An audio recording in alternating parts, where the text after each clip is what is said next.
Today we're going to be discussing a very fun topic. I feel like this will, rile a lot of people up.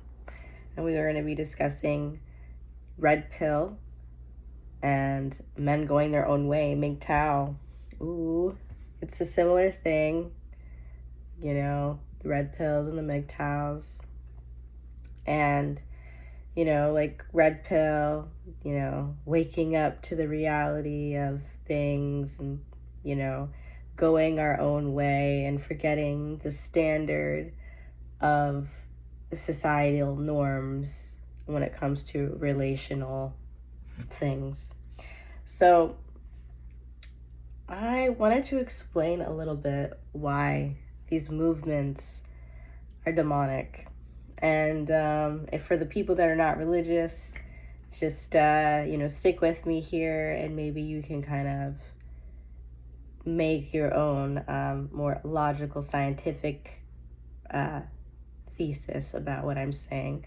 So it all will make sense and you can apply it however you need to. So the reason why I say it's demonic is because when you go into a lot of these videos that specifically target men and individuals who have gone through a lot, they use a lot of manipulative, toxic masculinity tactics to control these wounded people and to make them feel like a lot of things that are saying are true, because when you hype emotion up and you're in a very heightened state, things that are toxic and maybe are not completely true might seem like a valid thing to do, especially when you're, you have all this angst and maybe you're young and maybe you don't see the world as clearly as you think you do. And so this movement is able to manipulate and gather a large herd of population of men who have been burned by women and cause them to be completely vile towards that group. And I'm not saying all, but you should see some of these comments on these pages. These men, it's as if they hate women with a bloody passion and want to see us all destroyed. Like, that's what it seems like, from the comments that I read. They're very, very abusive and harsh and derogatory, and they also do not shed light on the bigger issue at hand, is that the society that we live in kind of nurtures these kinds of behaviors. Women, I was actually listening to some professor of psychology or human interaction, and he was talking about how men have created a dynamic where you don't want to date the virgin because you want to have sexual relations very early on in the relationship. So if a woman is saving herself for marriage, it can oftentimes be very difficult for her to find a proper mate that won't go off and sleep with a bunch of women while he's waiting to pop, on wedding day. And that's kind of a hard place to be in as a woman, because you don't want to hoe, but at the same time, she can't be saving herself for marriage either. And so when a woman has dated a few people and maybe things weren't working because she wasn't intimate with them, and then maybe she was intimate with them, then her number goes up, right? And so these men whose number is probably astronomically crazy in some cases are looking at the woman as if she is a hoe or a slut or whatever you guys call women. But she's not able to find a mate if she's saying, I'm saving myself for marriage, but you want to talk and be a couple or whatever, because a lot of the thing is that when men are not really even out here dating for marriage, your goal isn't marriage. And so it makes it very difficult for women who do want that to find it.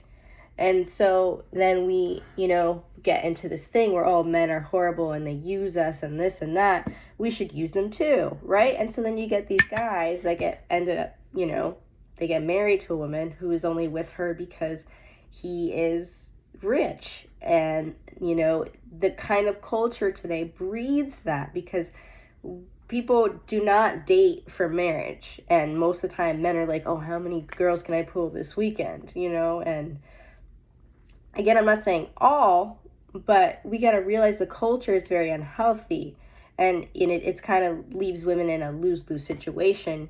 You either participate or you don't, and then you have to find somebody that is, not participating in this mainstream and, being with people every weekend and not caring about who the person is that they're with, not remembering the name of anybody they've been with for the last whoever knows how long. And so, this red pill and Mgtow thing, it really breeds a culture of, just turn and burn, screw them. But if this is the behavior coming from our leaders, wow, what does that mean for society? Because women look to men and we follow their lead. And, at the end of the day, a woman doesn't want to be the leader, doesn't want to lead the man, hey, you man. I mean, hey, some women, they do hold the pants, but most feminine women need that masculine leader to be there. And if our masculines are toxic and they're toxifying society and they're toxifying the new generation of men who haven't been burned, but to have a more toxic view of women, then women don't have a chance, our families don't have a chance, our children don't have a chance, and our future doesn't have a chance. Because now we have this embedded mindset that is so toxic towards women, when in reality we're kind of just following your guys' lead. And then here it lays like, okay, well then I guess women need to take responsibility and be the leaders. But then that also breeds a society that men don't want to be in, because men don't want to be led by a society filled with women, and women don't want to have to be forced to be put in their masculine all the time. But when you have a big group of men that solely blame the issues of relationships only on the woman, and they can't even say one thing about how they contributed to the demise of it, and we have a problem. Because if we can't look at ourselves, our leaders can't look at themselves, then where is that going to lead the next generation? Where is that going to lead us as a whole population? It's going to be more and more difficult to have stronger families, that will actually breed better things for the future and create, lineages that are just as strong and powerful as some more corrupt families that have just been in power for far too long. And we allow them to distract us with oh, she's a hoe and she's a that. And it's just like, we live in a society where you have to pay to eat. People have to do what they have to do. And, if we don't, it's kind of like this. It's like, we'll look at an animal on the street and we'll be like, oh, what a cute animal, he's starving, and I'm going to give him some water and some food. But then you look at a human on the street, starving and stuff, and you're like, oh, he stinks, he's homeless, gross, and you don't even think twice about, you tell him, oh, get a job. But it's like, yeah, but he stinks and he doesn't have a shower, he doesn't have a pot to piss in, but yes, go get a job. And he doesn't even have proper food to actually function properly, because obviously food is going to help you function properly. It's just, there's so many things to think about in society, of all of the cause and effects, the domino effects that occur, that happen. You come out of this world view that you're just this tiny little perspective. Come out of it a little bit and look at it.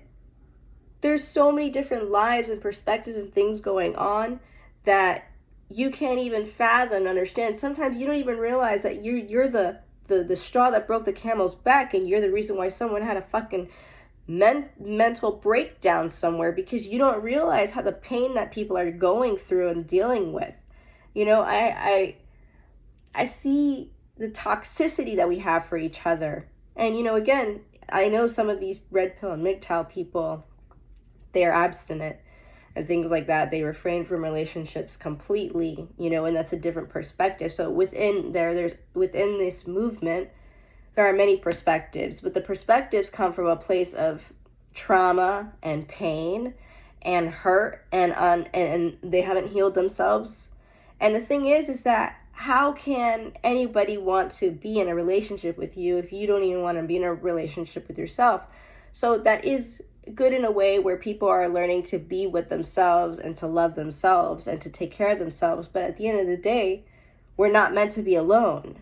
We're not meant to be alone. And the thing is that the frustration comes from is that a lot of these people will go through many dates and this and that, but your criteria is very surface level. And then you think out of the millions and billions of people that you're just going to find the one so easily, so simply. And sometimes it does happen, but a lot of times when that does happen, you two are too young and naive to really know how to handle the relationship. So you have to grow and you have to become something bigger, and you have to get a different perspective of the world. And you can't be so narrow-minded as to think that all men are bad and all women are bad. We can't think this way because those narrow thoughts dehumanize people. We dehumanize each other by not asking questions. We dehumanize each other by not seeing different perspectives. We dehumanize each other by not considering, well, what happened to lead them to this place? What's not clicking? And so, I think it's very important that we find the missing pieces, because this movement, they give you a problem, but there isn't a lot of a solution.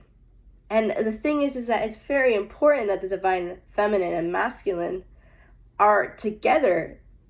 A flower, most of the time, they need a male and female part to be able to fertilize each other. There are some trees that will need another tree with other the other parts so that they can fertilize the flowers, just so that we can get that fruit. And so with understanding certain laws of nature, we know that we need each other. But yet we dehumanize one another, we objectify one another, and we make each other feel confused about one another instead of taking our divine roles. And instead of devaluing, your role is not as important as my role, that's toxic. Whichever way you coin it, it's toxic. Whatever it's coming from, I'm more important because of this, I'm more important because of that, it's toxic. Women have their divine role and men have their divine role, and they're both equally important. And it's like we are symbiotic to each other. We have to be with each other. And then when we separate, things actually get worse because we ignite each other. We're more powerful. We're like, you think you're powerful on your own. Well, wait till you find your match. You're a freaking nuclear reactor. And that's the thing that people don't, that's why society works so hard to destroy relationships, because they know the stronger your relationships are, the more powerful you are, the more nuclear you guys are together. And that's why they try to kill love. But it's wrong. It's why the world is falling apart, because we have toxic views instead of trying to find things that make us complement each other. We just say our differences, are, we're stupid, and it's like she thinks this way and that way, and instead of trying to understand each other and realizing we think differently because it's supposed to lock into the keys that we don't have, those parts of the key we don't have. That's the point. And we're supposed to value each other's differences instead of finding each other, blaming one another all the time. And so, this is why I think that these movements are demonic, because they don't bring about solution and movement towards a better world. They just divide us and keep us separate. And that is why I think it's toxic and unhelpful, and it is only breeding hate, and sadness and loneliness, and emptiness and surface level relations that will never fill the void that most of these people have. So thank you for watching. This is En route. Thank you for watching. This is En route. And I hope you liked this video.